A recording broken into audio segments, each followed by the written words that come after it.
అటు చూస్తే ఇంకొక 30 రోజుల్లో ఎలక్షన్స్ దగ్గరకు వస్తున్నాయి. ఎలా ఉండబోతుంది రేపు అసలు రాబోయే ఎలక్షన్స్లో ఎవరు గెలుస్తారని చెప్పి మీరు అనుకుంటున్నారు? మేము జగనే గెలుస్తాడని అనుకుంటున్నాం. ఇబ్బందే లేదు. మన జగనన్నకి ఎక్కడ ఇబ్బంది లేకుండా సంక్షేమ పథకాలు అనేది ఖచ్చితంగా పనిచేస్తాయి. ప్రతి మహిళ ఏ పార్టీ వాళ్ళైనా జగనన్నకే ఓటు వేయాలని ఎదురు చూస్తున్నారు, వేస్తారు.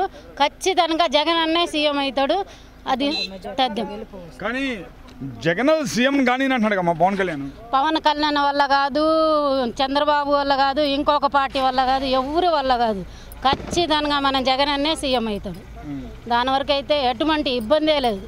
ఎలా అవుతాడు జగన్ సీఎం? అటు చూస్తే జగన్ ఒక్కడు, అటు అన్ని పార్టీలు కలిసి వస్తున్నాయి కదా. సింహం ఎప్పుడు సింగిల్గానే ఉంటాడు. ఎంతోమంది వచ్చి కలిసి వచ్చినా ఎవరు ఏం చేసుకోలేరు. మన జగనన్నే సీఎం అవుతాడు. ఖచ్చితంగా సీఎం అయ్యి ప్రమాణ స్వీకారం చేసేది జగనన్నే అని నేను ఖచ్చితంగా బల్లగుద్ది చెప్పగలిగాను. ఇప్పుడు తెలుగుదేశం పార్టీ ఓట్లు అయిపోతే ఇళ్ళలో మీ భర్తలకు అన్నం పెట్టద్దు, ఓట్లు వేస్తానంటే అన్నం పెట్టినట్లయితే ఇంట్లో రాయండి మీ భర్తలు అని చెప్పి చంద్రబాబు నాయుడు మాట్లాడుతున్నాడు.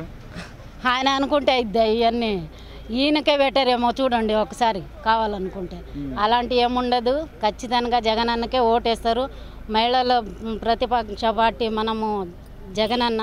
ఖచ్చితంగా మహిళలందరూ అభిమానం చూపించేది ఎవరు అంటే జగనన్న మీనే చూపిస్తారు. జగనన్నకే ఓటేస్తారు. ఎందుకంటే ఎన్నో సంక్షేమ పథకాలు అన్నీ మన జగనన్నకే, మన మహిళలకే ఇచ్చాడు. కాబట్టి మహిళలు అంటే జగనన్నకి అంత అభిమానము. కాబట్టి ఖచ్చితంగా ప్రతి మహిళ వచ్చేసి జగనన్నకే ఓటేస్తారు. ఖచ్చితంగా జగనన్నే సీఎం అవుతారు. మీకు మహిళలకు ఫ్రీ బస్ అంటున్నాడు చంద్రబాబు నాయుడు, ఫ్రీగా టికెట్ లేకుండా ప్రయాణం చేయొచ్చు. బస్సులు వద్దు, ఇంకొకటి ఏం వద్దు. మాకు జగనన్నే కావాలి, జగనన్న పరిపాలనే కావాలి. ఖచ్చితంగా జగనన్నే సీఎం కావాలి. ఎందుకమ్మా మీకు అన్నం వండుకోవడం కూడా 3 సిలిండర్లు ఇస్తా అన్నాడు. అసలు పిల్లల్ని ఎంతమందిని కన్నా కానీ అంత కోడిసులు చేస్తాను అన్నాడు. ఎన్ని ఆయన ఏది ఇచ్చినా మాకు ఏవి వద్దు. ఆయన ఏదో ఇస్తాను, ఏదో ఉయ్యాలలో కూర్చోబెడతాను, ఏదో అంటాడు. కానీ మాకు అవన్నీ అవసరమే లేదు. మాకు జగనన్నే సీఎం కావాలి.